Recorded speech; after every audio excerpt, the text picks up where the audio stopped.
বিএনপির বিরুদ্ধে ষড়যন্ত্র চলছে বলে অভিযোগ করেছেন বিএনপির যুগ্ম মহাসচিব হাবিবুন নবী খান সোহেল।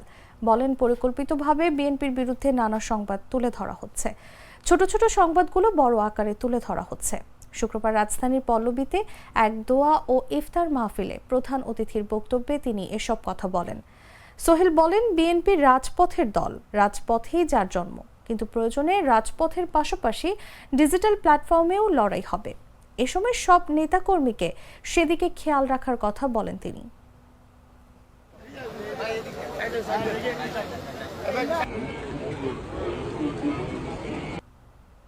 সাল্লাল্লাহু তাআলা আলাইহি ওয়া আলা আলিহি ওয়া আসহাবিহি ওয়া বারিক ওয়া সাল্লাম রাব্বিরহামহুমা কামা রাব্বায়ানি সাগীরা। ওই যে ডিজিটাল প্ল্যাটফর্মে যারা বিএনপির বিরুদ্ধে অপপ্রচার চালাচ্ছে অবিরত, আসুন না এবার আমরা সেই লড়াইয়ে নামবো।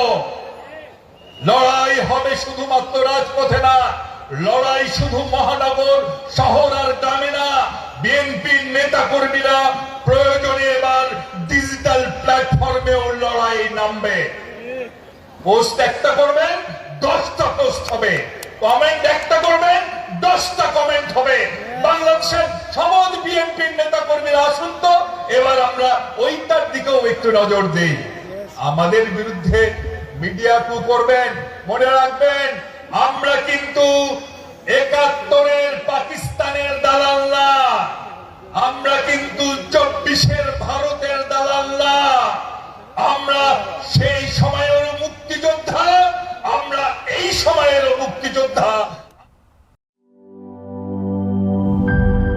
জীবনের সাথে চলে high five, all time healthy life.